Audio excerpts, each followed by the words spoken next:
ढोल गमार सुध पसुनारी, ये हैं सकल तारना के अधिकारी। ढोल गमार सुध पसुनारी, ये हैं सकल तारना के अधिकारी। यह जो पंक्तियाँ पढ़ी गई थी बिहार से ही उत्तर प्रदेश में खूब वायरल हुआ। हनुमान रामायण को चलाया गया। अखिलेश यादव जी ने कहा कि हम शुद्ध हो गए। पूरे देश में सनातन धर्म को गालियाँ दी गई, रामायण को अपमानित किया गया। अखिलेश जी यादव जी ने कहा कि हम शुद्ध हो गए। उसमें यह पंक्ति की व्याख्या की गई। आज उन लोगों से मैं पूछना चाहता हूँ, आज बांग्लादेश में हिंदुओं के साथ जो ज्यादती होती है, वहाँ पर ये पंक्ति था सही है कि नहीं है?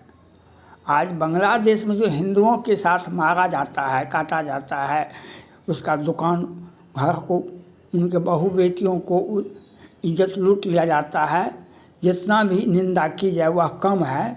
तो क्या ये बांग्लादेश में हिंदुओं पर जो अत्याचार हो रहा है, तो उस पर यहाँ पर वहाँ पर ये पंक्ति सही है या नहीं है? बांग्लादेश में यह पंक्ति सही है कि नहीं है? बांग्लादेश में यह पंक्ति रामचरितमानस का ये पंक्ति सही है या नहीं है? आप संकुचित विचारधारा के हैं। ये कुरान हो या बाइबिल हो या रामचरितमानस हो कि गीता हो, ये मानव जाति के लिए है। वह क्षेत्रीय भाषा में नहीं है, वह मानव जाति के लिए है। और विद्वान थोड़ा बहुत पढ़े, थोड़ा बहुत घोटाला का पैसा जमा कर लिए, अपने आप को चक्रवर्ती राजा समझना शुरू कर दिए। आज एक देश में, आज बिहार में सैकड़ों हजारों होगा जिनके खानदान में इनकम टैक्स का नाम नहीं जानते होंगे। सत्ता में मंत्री बने गए, राजनीति में कुछ उठान हुआ तो चक्रवर्ती राजा दशरथ से कम नहीं है। चक्रवर्ती होता है वह चक्ररक्षक, 7 पुष्ट से संपत्ति आती है। तो थोड़ा बहुत पढ़े हम, बस रामायण की व्याख्या करना शुरू कर दिए। थोड़ा बहुत पढ़े, रामायण की व्याख्या शुरू कर दिए। ऐसे देश में, दुनिया में बहुत सारे लोग हैं।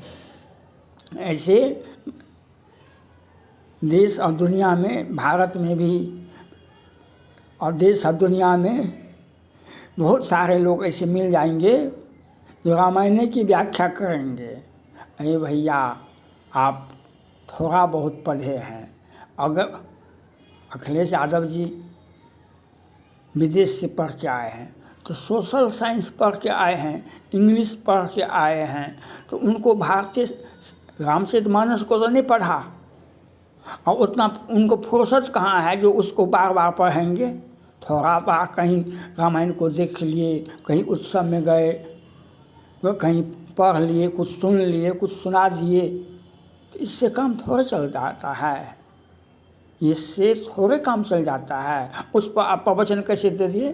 अखिलेश यादव जी ने, राहुल गांधी जी ने तो खूब विरोध किया कि राम का भगवाकरण कर दिया गया पूरे देश में, और निरंकारी बाबा, अहंकारी बाबा को सम्मानित कैसे किया। सैकड़ों लोग मारे गए, उस पर अखिलेश यादव जी काहे नहीं कुछ बोले?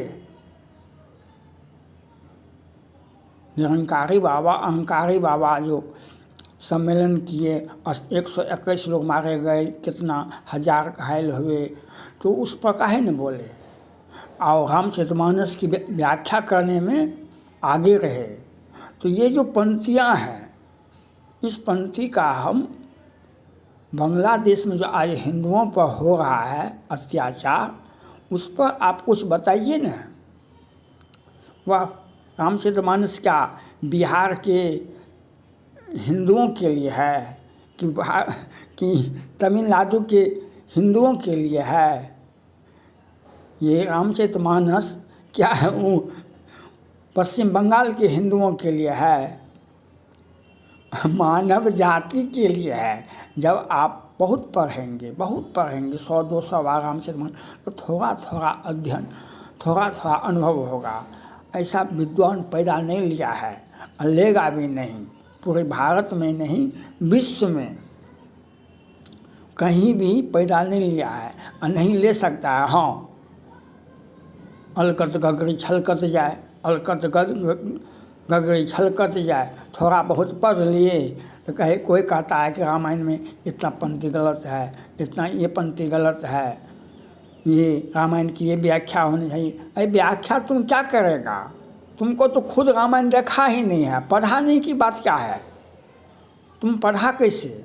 आज जो इस पिछले वर्ष 23 में जो हुआ, पूरा भारत में बिहार में चर्चा हुआ, रामचरितमानस की व्याख्या के लिए, आज उन लोगों से मैं पूछना चाहता हूँ, ये पंक्ति बांग्लादेश में हिंदुओं के साथ जो होती है वहाँ पर पंक्ति सही है कि नहीं है?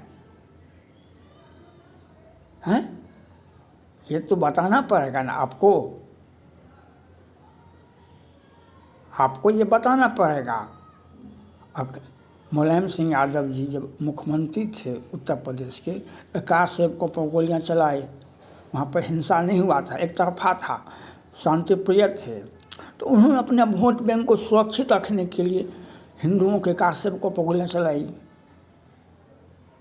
राजनीति अस्थायी तो नहीं रहा, वे जब दुनिया को छोड़ रहे थे उस वक्त विपक्ष में ही उनके पुत्र अखिलेश यादव जी थे, ये भी सत्ता में नहीं थे।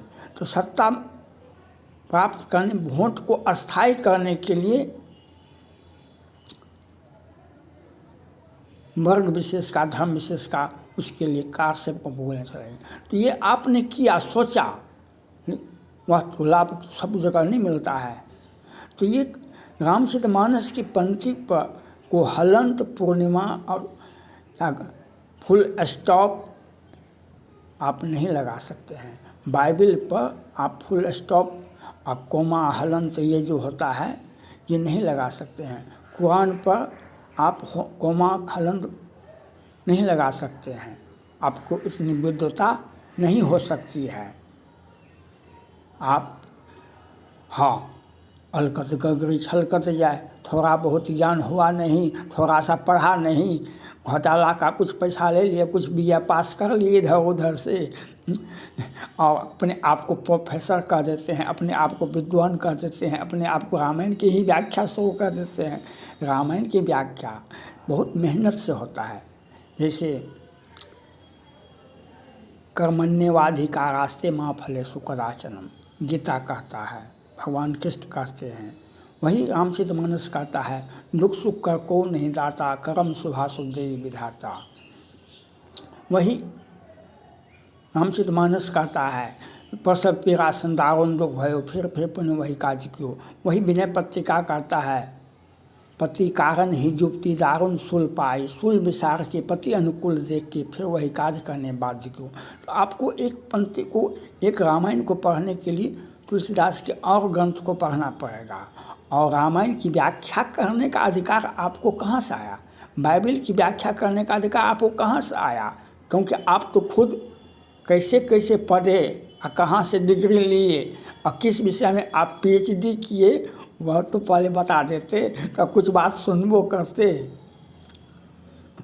कहाँ से आप PhD किए, किस विषय से PhD किए, किस विषय से आप MA किए। और लेकिन हम हिंदुओं पर तो रामचरितमानस का पंक्ति कहाँ पर है, कहाँ पर कौन पंक्ति दिया गया है, किस परिस्थिति में। यह पंक्ति समुद्र ने भगवान राम से कहा, हम तो मूर्ख हैं, हम सच हैं, हम, आप तो मर्यादा हैं, आप क्यों गुस्सा करते हैं। तो वहाँ पर समुद्र ने आके राम से कहा, भगवान राम जब आवेश में आ गए, लक्ष्मण बाण सरासन आनो शोखों वायद बेसी, तब समुद्र आया, कहा कि हम तो मूर्ख हैं, आप तो मर्यादित पुरुष हैं, आप कैसे, हमारा तो सठता कर काटे पर कर लिखे, हमारा तो इसे केला को काटा जाता है उसके बाद ही उसका विकास होता है। तो वह रामचरितमानस का पंक्ति को समुद्र ने आकर के समझाया। लेकिन ये थोड़े बहुत पढ़े लिखे ने व्याख्या शुरू कर दिए, क्योंकि हिंदुओं को गाली देना तो आसान बात है। तो उन लोगों को बांग्लादेश में जाकर के कहा पंक्ति सही है या गलत है, जब सत्ता आएगी, जब मोदी को लाभ मिलेगा, मौका मिलेगा, तो जो हिंदुओं पर अत्याचार हो रहा है बांग्लादेश में, ट्रम्प को जब सत्ता मिलेगा 20 जनवरी के बाद, तो वो इसका हिसाब किताब लिया जाएगा। और वहाँ पर वो पंथी ढोल गवार शुद्ध पशुनारी, ये हैं सकल ताड़ना के अधिकारी, तो वहाँ पर लागू हो जाएगा। जब ट्रम्प 20 जनवरी के बाद सत्ता ग्रहण करेंगे और मोदी जी को मौका मिलेगा, दुश्मन को हम कब सीधा करेंगे, जब हमको मौका मिलेगा तब तो वहाँ पर पंथी लागू होगा। हम जब कुचल कुचल के मार देंगे, तब कहेगा लोग नहीं सही किया, रामचरितमानस का पंथी वहाँ पर होता है। इसलिए कहाँ पर कौन पंथी होगा वह आपको थोड़े से चटनी खाने से पेट नहीं भर सकता है, खाना खाना पड़ता है, बहुत अध्ययन करना पड़ेगा आपको, तब व्याख्या कीजिए। नहीं तो चुप रहने में आपको फ़ायदा है, नहीं तो आपकी व्याख्या खुद हो जाएगी। क्या बात समझना चाहिए आपको। और रामायण की व्याख्या करने का अधिकार आपको नहीं है। आपको समझने के लिए आता ही नहीं है तो आप क्या व्याख्या करेंगे। Thank God.